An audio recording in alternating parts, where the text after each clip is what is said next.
Hi, this is Steve Platek, back again for Evolution, This View of Life, the magazine that approaches anything and everything from an evolutionary perspective. Today's program is particularly interesting because we have Nick Armenti. He's a clinical psychologist from University of Medicine and Dentistry of New Jersey and is also the current president of the Applied Evolutionary Psychological Society. Nick, how you doing today? I'm doing fine, Steve. How you doing? I'm doing really well. Nick, before we get started talking about applied evolutionary psychology and the society, which we'll call APES from here on out, Sure. Tell me how you became interested in evolutionary science or the evolutionary perspective. Well, Steve, it was kind of back in the 80s, and it was purely out of curiosity. It was a time when I was in private practice and also started a company, a managed care company, and it was very competitive in the marketplace at the time. And, our staff would, throw around terms like, oh, boy, this is so Darwinian. This is the survival of the fittest, and Darwin would have loved it. And I kind of scratched my head and said, I'm hearing these Darwinian terms, and, I didn't have any training in Darwinian evolution, didn't have anything in graduate school, surprisingly. I don't remember a reference to Darwin in all the years I was at Rutgers, but it's just amazing to me. But anyway, so I said, I gotta find out what this is about. I started to read, and I just happened, we had a series of books. This is the book I read from. This is the Great Books of the Western World. This is a great volume for me, and Mortimer Adler out of University of Chicago put these out, and we bought these for our children. And there was a book, there's Darwin, and this volume contains both the origin of species and the descent. So, yeah, it's terrific. So anyway, I started to read this, but I'm telling you, I had to read it over many years. I don't want to get too long-winded about it, of course, and I very honestly, I read this book, both of these volumes, I would say, probably 4 or 5 times. And it was very difficult for me. The language was very different. Then began to read other kinds of things. I came across an article very early on in the 80s by David Buss on mating selection. Yeah. Well, and a little anecdote, David Buss, when I was at Rutgers, his father, Arnold Buss, was one of my professors. Really?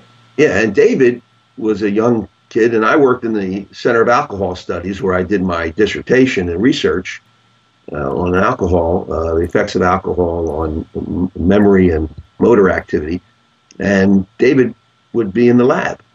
Ah. Yeah, it was really funny, So all of a sudden, when he left, his dad went to University of Texas at Austin, where David is now, of course. And, came across this article by David Buss. I went, wow, God, it can't be the same guy, but it was. Wow. And let me tell you, I use his material and have used it ever since. Here's one, I don't know if you can see it, but this is a page out of Buss and Schmidt on mate selection. Mm-hmm. Yep. I adapted it so it says what women want with his chart, and then the other one is what men want in women. And I use this in my counseling. Really? Oh yeah, with couples, and also with I work in a prison now for the medical school, and I use it with my inmates to say, hey fellas, this is what women want from a man, and this is what you guys, and me included, want from women for the most part. Good looks, and I go even with sing stuff, hip to race ratio, and I do all of that with them and put it on the board and hand out. Anyway, but I got interested because I did see some practical application of it way back then. So anyway, that was where I got started. Then for me, a real turning point was reading Daly and Wilson's Homicide, where they really talk about selection thinking and things. And that kind of really, got me hooked a bit. And then Jerome Wakefield, who was at Rutgers, wrote articles on harmful dysfunction diagnosis, which is an evolutionary-based diagnostic concept that made a lot of sense, and it took issue with the DSM diagnostic manual that he felt, and I do too, is not very well founded on evolutionary principles. And that kind of turned things around for me. Then the next issue was, all those years, all through the late 80s and 90s, I wound up seeing something about NEEPs one time at 2005. And, then got involved with, really terrific people. Frankly, I don't have to patronize you, but like yourself and Glenn Gayer and David Sloan Wilson, and it was just tremendous. And, since then, it's been, one of real accepting and seeing evolutionary theory and research as a unifying, set of findings and theories that kind of knit everything together, even in clinical and what I do in terms of clinical and behavior psychology. That's fantastic. So, I mean, my first question is, as president of APES, right? Yeah. I was going to ask you kind of what drove the development of APES, but my question that pops in mind is, what took you so long? Let me tell you. I've argued the issue of what I've been concerned about the disconnect between academic researchers and theorists and practitioners and policymakers in the general public for years. But, I thought I was kind of maybe weird about it. I talked to colleagues about it.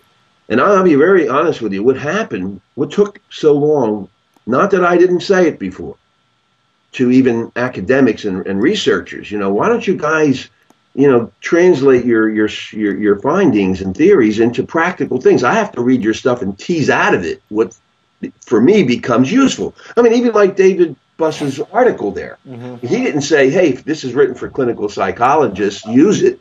But I said, wow, look at this. This is information that couples could really benefit from. I started to use it, but I had to adapt it as a clinician, pulling it out of the literature. And I thought about introducing this at NEEPS when I first got there in 2005. I didn't do it for 5 years later, and I'm telling you, I was afraid to. Really? I mean, I'm 70 years old. You figure, I've been through a lot of wars in the marketplace, and it's not too many people I'm afraid of. But right. But I was really kind of very. I wasn't courageous enough to introduce the idea until 2010 when we were at a business meeting, and I said, guys, why not an applied, especially in clinical where I am, you guys are producing some great evolutionarily informed findings and theory, and I think I gave some examples and say this is stuff we could use in clinical. Then that initiated the piece, but it was really out of a sense of discomfort that I had being with the evolutionary scientists there. I don't know if you were there. Were you there in 2005? I don't know. I wasn't. I started after that, the year after that. Yeah. Okay. I don't know if you're aware, but I gave the first presentation. Wow. At NEEPS, and I followed David Sloan Wilson, who gave a dynamite keynote, and then they put me on. And I remember Glenn Gayer saying when I submitted my piece, Nick, we thought you were some undergraduate kid. Right. And I presented on a concept I put together, which I still write about, called recognizability, which was, I thought, throughout Darwin's writings, what popped up is that people needed to watch other people, be watched by other people, and avoid being watched by other people. And anyway, I put that in, and there wasn't anybody. I was terribly uncomfortable because I had to condense what I would have ordinarily done within an hour to an hour and a half into 20-minute presentation. I didn't know how to do that, and it was a bomb. I bombed. That's part of what took me so long. That was a terrible kind of I used to give half-day workshops, and now I had to do it in 20 minutes. That's kind of sound bites for me, but that's the way it was, and I didn't adapt to that very well. Okay.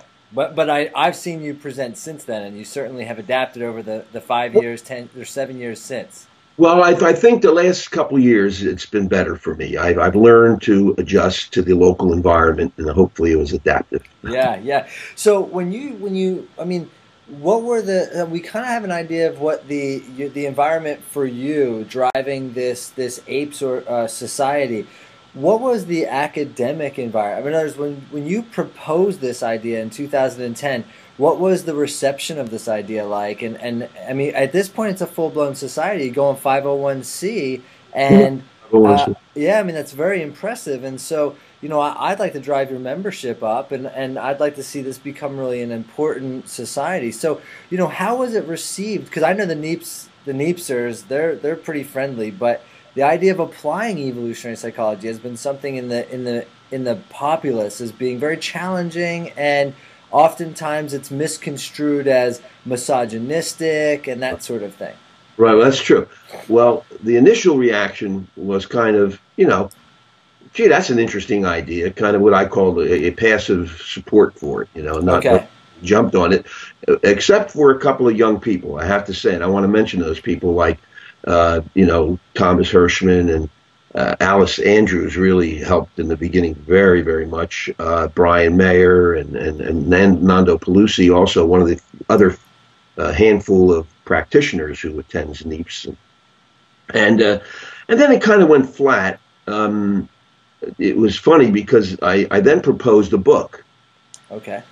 You know, back in 2010, and you know, a book on applied, an edited book that we would get a number of scientists to write and then translate their own stuff, like yourself and maybe Gordon Gallup and people who wrote really, you know, did great studies, but now show the practical application of what your findings are. Write a chapter on it. Well, I proposed it to a couple of well-known evolutionists, and they kind of thought, no, forget it, Nick. You'll never find a publisher for this. To forget about it. It's not going to fly. Well, okay, but we haven't given up on the idea, and I've asked and Dan Kruger, you know Dan very well, at University of Michigan. He's interested, so we're still going to pursue this. Now, of course, what's happened since 2010 is that Craig Roberts produced the book. That's right.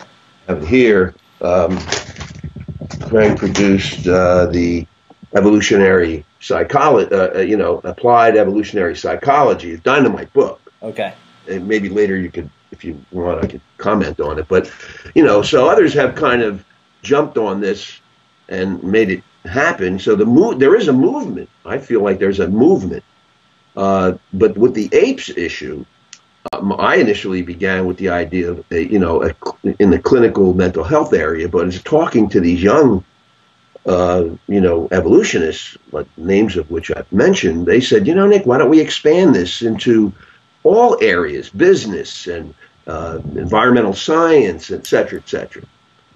And sure enough, we then began to subsume all life areas as under applied evolutionary psychology, and then became society. So if it wasn't for these young thinkers, who I think you may be talking to shortly.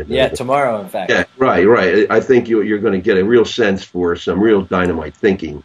And I may have initiated it, but to really develop something like this, you need a lot of good minds. And I was fortunate that others, committed to this and said, we're going to make this happen. And here we have well over 200 members who signed up. Wow. There's 200, I think, and it was 201 the last time I looked. That's fantastic. Wow, that's outstanding. Yeah, it really is. But it's the young people that made it happen. They don't know Nick Armenti, but they don't. But we have some pretty well knowns, in there. David Buss and Schmidt and people who, yourself, I think, are members. Yeah. And it's going to make this happen, I think. Yeah. So what do you see the role of this society? And I guess it's kind of a two-part question. Like, the formation of a society, is it necessary? What does that mean? And what's the future? Well, okay. My hope is that as a society, it brings together people of a common interest. Those who are interested, very frankly, in moving evolutionary science, theory, and findings into the applied area. I want to do away with this disconnect between basic research and practice and applied applications for this stuff, in every area of life. Now, I want to do a caveat here. What we're doing is not a case against basic research. Right. The goal of which is to, quotes, as one person almost scolded me about. Well, Nick, basic science has to do with advancing knowledge. Well, I said, so let me address your issue. What are we trying to achieve? I said, well, I'm not against and putting barriers in the way of basic research to advance knowledge of any kind. I'm asking, however, to, number one, one question, knowledge to what end? My view as a practitioner is knowledge to what end means it's got to be useful in some way. Even if it makes you feel good, that's useful. Okay. Let me tell you who has influenced me. I was very strongly influenced years ago, basically, this book's again by Francis Bacon. Sure. And he's got a couple of pieces, but one is Novum Organum, where he talks about knowledge is power. Mm-hmm. Not the first place he says it, by the way. He says it in the Meditations. Knowledge is power. But he also says, and people forget this when they read Francis Bacon, he also says it's got to be useful to improve the quality of life of people. Otherwise, he is the father, essentially one of the fathers of the scientific method. But scientific method to what end? Make it, bring it to the people. Say it's a microscope or a telescope that were inventions that came out of research, but it made life better for people.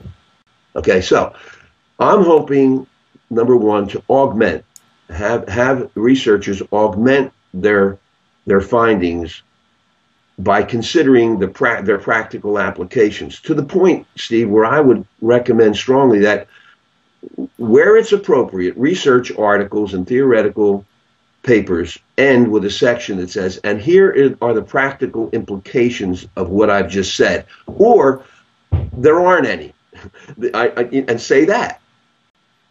All right, that's one thing. The other is to bring about a working relationship between evolutionary scientists and policymakers and practitioners in the general public. Now, I'd like the general public to understand, evolutionary theory and findings a lot better. Language has to change, but I think, we're submitting a paper for the special issue of ASEC on this. I hope it gets accepted. You never know. I'm the co-editor of that edition, but my paper might not be accepted.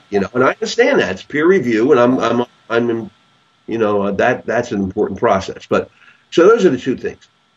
For scientists to look at the possible applications for what they are researching, and secondly, to work out a partnership between practitioners, and policymakers, and scientists. Yeah. So let me follow up on that a little bit, because I like something that you said in there that scientists, knowledge to what end? I'm a basic scientist, and I always tend to think about the end, but at the same time I realize that there are people who are better at thinking of the end than me, and that's fine. So I do the basic science, somebody else comes along like yourself and says, wow, this is applicable. I think that's a great interface, and I think research teams that include basic scientists and applied scientists, that interdisciplinary bridging the gap is a fantastic new development in science. But the role of the education of the public, and you even mentioned policymakers. I'm really interested to hear your thoughts on how applied evolutionary science, or evolutionary science in general, might have an impact on policies. Okay, let me give you an example. Oh, I'd love an example. All right, well, he's got to look around his book. I'm looking for David's book called the Neighborhood Project, which I have here. David Sloan Wilson and Dan O'Brien and the colleagues did the Binghamton Neighborhood Project. Now, I followed this, and I've asked David about this. He might not remember, but at one of the conferences, I think in New Hampshire last time, Southern New Hampshire, he presented on it. And I said, was there buy-in by the politicians? And he said, absolutely. Well, there is an example for me of one of the most important applications of evolutionary principles that is well published today and in readable form. As I said, I don't know where I put Dave's book, but it's an important exercise in applying evolutionary science. Others, I'll tell you, there's a great article that was sent to me by Thomas Hirschman called in a journal called Evolutionary Applications. Okay? And the title of this article is a synthesis: Evolutionary Principles and Their Practical Application. I can give you the reference for it, but this is an elegant paper that shows very strongly genetics, evolution of genetics, of course, using definition of evolution as the increase or whatever decrease in alleles, in populations. And so they look at that and all of the principles that go into that, and they show how it's used in terms of, prey-predator coevolution and HIV resistance and pests, insecticides, and how insects develop resistance to it.